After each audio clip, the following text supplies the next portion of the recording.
Bonjour à toutes et à tous. Dans cette vidéo, nous allons voir les différents systèmes solaires thermiques existants et comment l'énergie solaire thermique est utilisée.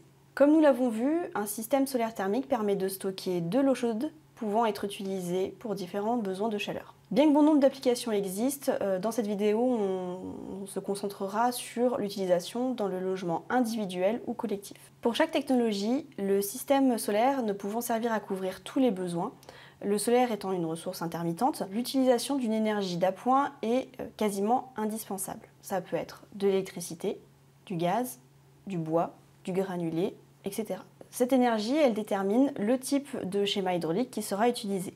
Ces schémas, ils seront détaillés dans d'autres vidéos. Ici, on ne parlera que des systèmes dans leur globalité. Tout d'abord, un système solaire thermique qui produit de l'eau chaude sanitaire pour une maison sera appelé chauffe-eau solaire individuel ou SESI. Ces systèmes, plutôt simples, vont se composer pour une maison standard de 2 à 4 mètres carrés de capteurs et d'un ballon entre 200 et 400 litres.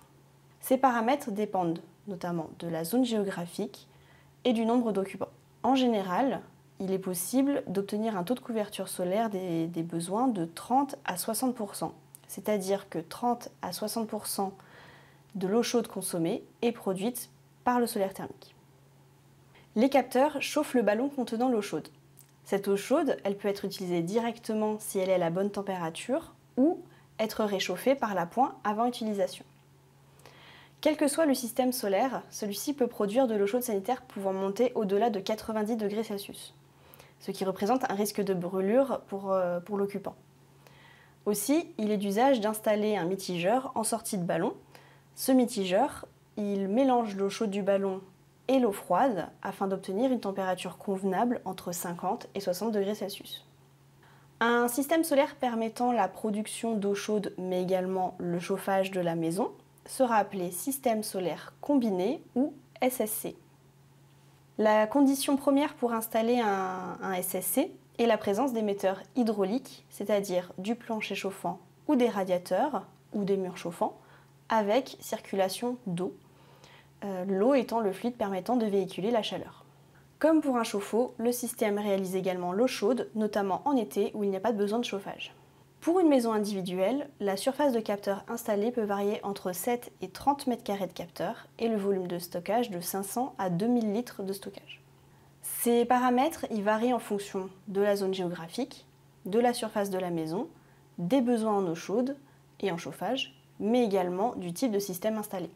Le taux de couverture solaire dans ces systèmes varie entre 30 et 70%, c'est-à-dire que les consommations en énergie d'appoint pour l'eau chaude et le chauffage sont réduites de 30 à 70%. Lorsque l'on parle de logement collectif, il est possible d'installer un chauffe-eau solaire collectif ou SESC. Le principe est le même qu'un chauffe-eau solaire individuel ou SESI, à la différence de surface capteur et de volume plus important pour s'adapter au nombre d'occupants du bâtiment. Le système solaire combiné ou SSC peut également être installé dans du logement collectif. Pour ces installations, plusieurs schémas sont possibles avec un ou plusieurs champs capteurs, un ou plusieurs ballons de stockage. Le détail des schémas possibles sera revu dans les vidéos dédiées. Un dernier usage en logement est le chauffage de piscine qui peut être prévu dans tout système SESI, SSC ou SESC. Pour cela, il faut alors prévoir un échangeur entre le fluide caloporteur du circuit solaire et l'eau chaude de la piscine. En général, une installation peut permettre de compenser les pertes nocturnes d'une piscine et d'en rehausser la température. Cela permet d'augmenter la période d'utilisation. SESI, SSC, SESC, le solaire thermique s'adapte à toute situation. Pour en savoir plus sur ces systèmes, je vous invite à aller voir les prochaines vidéos.